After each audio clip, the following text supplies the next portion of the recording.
តបជាងខាត់កោះកងគឺជាកន្លែងទេសចរបែបសហគមន៍មួយដែលមានទេសភាពស្អាតខ្លាំងមែនទែនទោះបីជារដូវប្រាំងក៏ដោយហើយថ្ងៃនេះខ្ញុំណាភិននឹងចេញទ្រីបម៉ូតូបោះតង់បង្ហាញអ្នកទាំងអស់គ្នាពីទេសភាពស្អាតពីកន្លែងមួយនេះចង់ដឹងថាទៅជាយ៉ាងណាតោះយើងទៅតាមដានទាំងអស់គ្នាបេសកកម្មយើងថ្ងៃហ្នឹងគឺចេញរៀងភ្លឺទៅយាយម៉ោង 6 កន្លះខ្ញុំសន្យាមួយប្អូនខ្ញុំហើយថាចេញទៅរៀងប្រលប់ប៉ុន្តែចេបចប់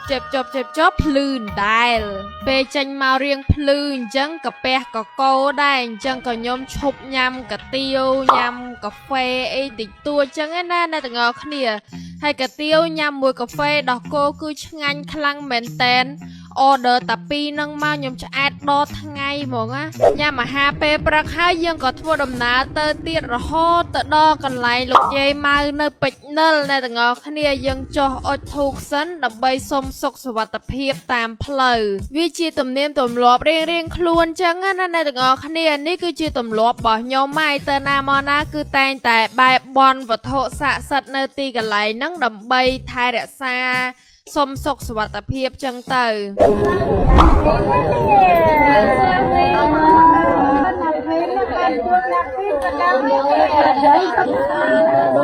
នៅពេលដែលអុជធូបគឺខ្ញុំបានជួបអ៊ំលោកយាយគាត់ថាគាត់ស្រឡាញ់ខ្ញុំមកគាត់ហ្វេនខ្ញុំដែរមើលវីដេអូខ្ញុំរហូតពោះជាងម៉ែអូនចាយាយទៅណាវិញយាយទៅវារិញអូចាទៅកោះកុងចៅពិតជាសប្បាយចិត្តខ្លាំងមែនតែនដែលវីដេអូរបស់ចៅអាចធ្វើឲ្យអ៊ំលោកយាយលោកតាសប្បាយចិត្តបានបងប្អូនទាំងអស់គ្នាជួបខ្ញុំនៅក្រៅអីហើយខ្ញុំមកអត់អីទេសិតតែបងប្អូនឯងសោះហ្នឹងណាអុជធូបហើយខ្ញុំក៏បានរៀបចំខ្លួនដើម្បីធ្វើដំណើរតទៀតហើយខ្ញុំអៀនពេកទៅអង្គុយគៀនធុងសម្រាមហ្នឹងរួចរាល់ហើយអស់ខ្ញុំក៏អត់អូសកាឡាយូបញ្ឆេះម៉ូតូបន្តដំណើរទៅមុខទៀតលើពីភ្នំពេញទៅកោះកុងគឺស្អាតខ្លាំងមែនតើអ្នកទាំងអស់គ្នាអភិវឌ្ឍបានច្រើនណាស់ហើយស្រួលជិះខ្លាំងមែនតើដោយសារតែគេធ្វើផ្លូវឲ្យអស់មិនយូរប្រហែលយើងក៏បានដល់ច្រកកាច់ចូលទៅផ្លូវកោះកុងហើយអ្នកទាំងអស់គ្នាគ្រាន់តែចូលដល់កោះកុងភ្លាមគឺមានអារម្មណ៍ថាស្រស់ស្រាយខ្លាំងមែនតែនផ្លូវកាច់កោងស្រួលជិះហើយឡើងមកដល់ស្ពានស្រែអំបិលនេះវិញទេសភាពគឺកាន់តែស្អាតហ្មងតែនេះគ្រាន់តែជាការចាប់ផ្ដើមឯណាហូបពីស្ពានស្រែអំបិលតិចយើងក៏បានកាច់ចូលទៅដល់ផ្លូវក្រហមឥឡូវស្រួលជិះជាងមុនឆ្ងាយណាទាំងអស់គ្នាការខ្ញុំមកឆ្នាំមុនដូចរៀងកលុកកលាក់ច្រើនខ្ញុំធ្វើវីដេអូនេះទៅបើសិនជាអ្នកទាំងអស់គ្នាមានចំណាប់អារម្មណ៍មកលេងមកចឹងទៅសហគមន៍នេះគឺកាន់តែអភិវឌ្ឍទៅហើយមុននឹងឡើងទៅភ្នំតបជាងខ្ញុំក៏បានឈប់មករកកន្លែងសម្រាប់បោះតង់ដែរឆ្នាំមុនបោះតង់នៅស្ទឹងពពកឥឡូវមកដូរបរិយាកាសបោះតង់នៅមាត់បឹងម្ដងហើយខ្ញុំក៏បានសម្រាកតិចតួចមុននឹងធ្វើដំណើរឡើងទៅភ្នំខ្ញុំអង្គុយមើលទេសភាព relax ឈៀលអីតិចតួចហើយដកអាវ៉ាន់នៃកណោងចេញពីម៉ូតូហើយចាប់ផ្ដើមឡើងភ្នំតបជាងតែម្ដងនៅពេលដែលឡើងទៅអ្នកទាំងអស់គ្នាត្រូវទិញសំបុត្ររបស់សហគមន៍សំបុត្រនេះគឺម្នាក់ 3000 រៀលហើយចំពោះបរទេសគឺម្នាក់ 4000 រៀលហើយយើងក៏ចាប់ផ្ដើមធ្វើដំណើរឡើងភ្នំតបជាងតែម្ដងផ្លូវឡើងគឺបេតុងស្រួលជិះតែអ្នកទាំងអស់គ្នាគ្រាន់តែរៀងចោតហើយកាច់កោងបន្តិចបើសិនជាអ្នកទាំងអស់គ្នាមានអារម្មណ៍ថាស្ញាបឬក៏អីយើងជិះម៉ូតូមើលតាមមុខទៅអត់អីទេទេសភាពលើភ្នំគឺស្អាតត្រជាក់ភ្នែកខ្លាំងមែនតើមិនយូរប្រហែលគឺយើងមកដល់កន្លែងលេងយើងទី1ពួកខ្ញុំគឺជិះទូកទៅមើលទឹកធ្លាក់អ្នកទាំងអស់គ្នាហើយតាមផ្លូវទៅហ្នឹងគឺមានទេសភាពស្អាតខ្លាំងមែនតើចាំខ្ញុំបង្ហាញអ្នកទាំងអស់គ្នា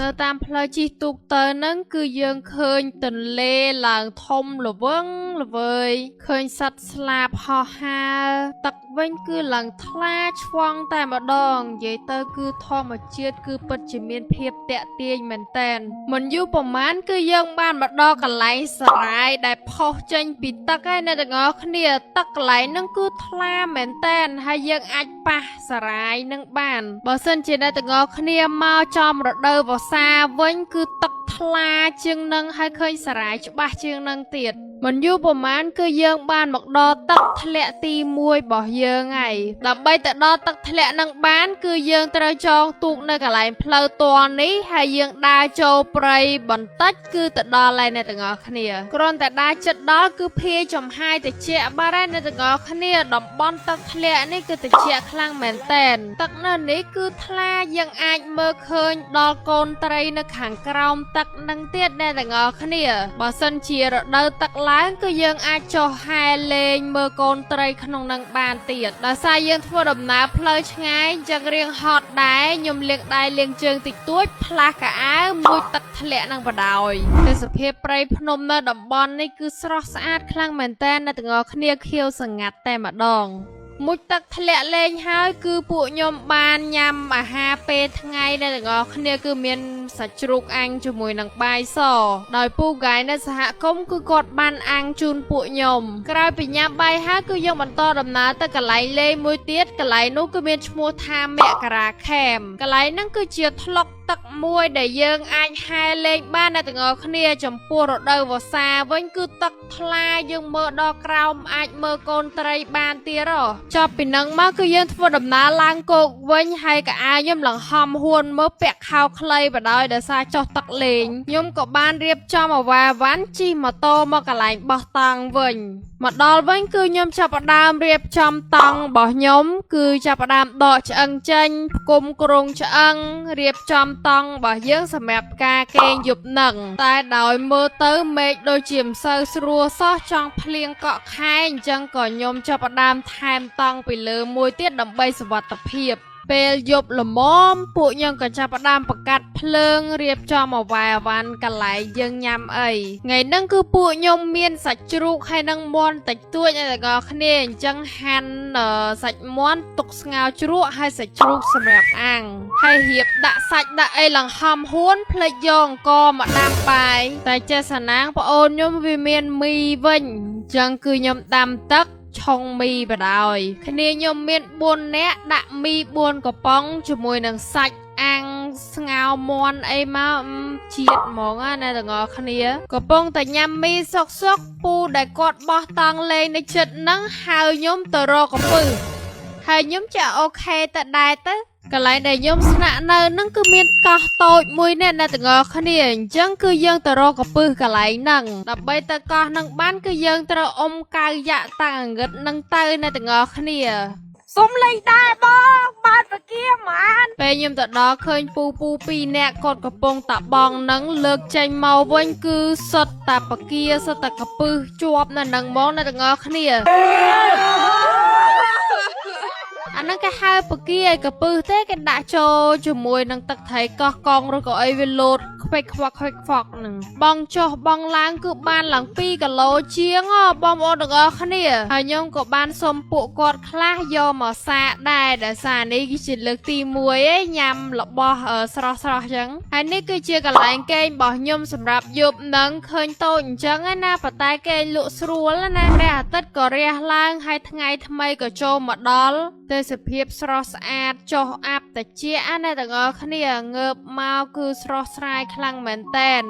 នេះកន្លែងខ្ញុំគេងយប់មិញហើយងើបមកគឺដាក់ពងមាន់ស្ងោរមកគ្រាប់យកមកពីផ្ទះឆុងកាហ្វេមួយកែវអង្គុយញ៉ាំកាហ្វេញ៉ាំពងមាន់ស្ងោរស្រស់ស្រូបមើលទេសភាពពេលព្រឹកញ៉ាំអាហារពេលព្រឹកហើយពួកខ្ញុំក៏បានផ្លាស់កៅអៅឡើងភ្នំម្ដងទៀតដើម្បីទៅលេងទំនប់វារីអគ្គិសនីអ្នកទាំងអស់គ្នានៅទីហ្នឹងគឺទេសភាពស្អាតខ្លាំងមែនតែនខ្ញុំក៏បានថតរូបលេងអីតិចតួចមុននឹងចុះមកវិញរៀបចំអាវ៉ាវ៉ាន់ដើម្បីទៅផ្ទះពេលដែលខ្ញុំចេញទៅផ្ទះហ្នឹងគឺរៀងថ្ងៃដែរអ្នកទាំងអស់គ្នាអញ្ចឹងគឺខ្ញុំប្រមូលអាវ៉ាវ៉ាន់ដាក់ចូលក្នុងធុងអីហើយចុះពីលើភ្នំវិញគឺខ្ញុំចូលទៅញ៉ាំអីសិនមុននឹងចេញដំណើរទៅដោយខ្ញុំធ្វើដំណើរផ្លូវឆ្ងាយប្រើប្រាស់កម្លាំងច្រើនអត់សូវបានគេងអញ្ចឹងគឺខ្ញុំត្រូវមានរបស់ជំនួយសម្រាប់ខ្លួនឯងមួយរបស់ ស់នោះគឺ Extra Joss Extra Joss គឺជាភេសជ្ជៈបើកម្លាំងមួយដែលមានផ្ទុកនៅយិនសិនកូរ៉េទឹកឃ្មុំវីតាមីន B ដែលផ្ដល់នូវរសជាតិមួយដែលឆ្ងាញ់ហើយធ្វើឲ្យយើងមានអារម្មណ៍ស្រស់ស្រាយនៅពេលដែលញ៉ាំហើយបើសិនជាបានញ៉ាំជាមួយនឹងទឹកកកដូចខ្ញុំចេះទៀតគឺកាន់តែឆ្ងាញ់តែម្ដងអ្នកទាំងអស់គ្នាចំពោះរដូវក្តៅបែបនេះយើងគ្រាន់តែមានទឹកចំនួន